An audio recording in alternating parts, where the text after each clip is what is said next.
First இயர்ஸ்க்கு இப்போவும் offers வந்துகிட்டு இருக்கா என்ன? இன்னும் ஒண்ணு வந்திருக்கு. அது யாருக்காக? அது மிடோரியாவுக்காக. நிஜமாவா? யார் இந்த ஆஃபர் கொடுக்கறது? என்ன விளையாடுறீங்களா நீங்க?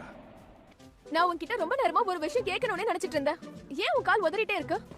அதுவா, அது ஏர் சேர் எக்ஸர்சைஸ். என்னது எக்ஸர்சைஸா? கிளாஸ் நடக்கும்போது நீ இத பண்ணிக்கிட்டு இருப்பியா? அதுக்கு வாய்ப்பே இல்ல. இது அந்த காலத்து எக்ஸர்சைஸ்னு நினைக்கிறேன். என்ன உளறிட்டு இருக்க நீ? இந்த சேர்ல உட்கார்ந்துட்டு உன்னோட ஐசோமெட்ரிக் மசிலை கான்ட்ராக்ட் பண்றது மூலமா உன்னால நகராமையே ஈஸியா ட்ரெயின் பண்ண முடியும். வாயை மூடுங்க.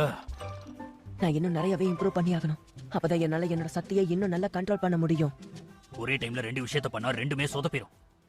ஹே டேகோ, நம்ம ஒண்ணா வீட்டுக்கு போலாமா? ஏடா எங்க கூட வரியா?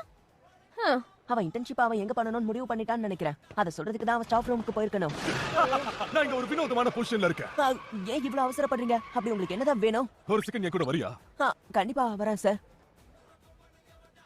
நான் நேரடியா விஷயத்துக்கு வரேன். ஒரு ஹீரோ உன்னை இன்டர்ன் எடுத்துக்கிறதுக்கு ஆஃபர் லெட்டர் கொடுத்திருக்காரு.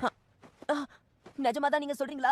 ஆமா, அந்த ஹீரோவோட பேரு கிராண்ட் டொரினோ. அவர் இந்த யூஏல ஒரே ஒரு வருஷத்துக்கு மட்டும்தான் பாடம் நடத்தினாரு.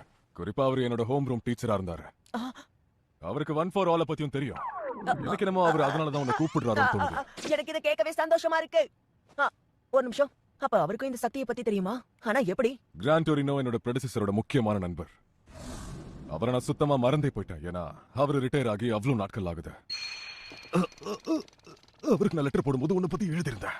அதுக்காக கூப்பிடுறாரா இல்ல என் டீச்சிங் சரியில்லைன்னு கூப்பிடுறாரான்னு தெரியல. அவரோட பழைய பேரை பயன்படுத்தி இந்த ஆஃபரை கொடுத்திருக்காருன்னு போது எனக்கு ரொம்ப பயமா இருக்கு. ஆமா, ரொம்பவே. என் கால் நடுக்க நிக்க மாட்டேங்குது. என்னப்பா இவரோட காலுக்கு இப்படி நடக்குது? எனிவேஸ் ட்ரெயின் பண்ண வேண்டியது என்னோட கடமை. உனக்கு ஆஃபர் வந்திருக்கு. ஆனா உன் மனசு என்ன சொல்லுதோ அதை படிக்கல. இந்த லெட்டர் பயப்படுற அளவுக்கு அவர் பயங்கரமான ஆளோ?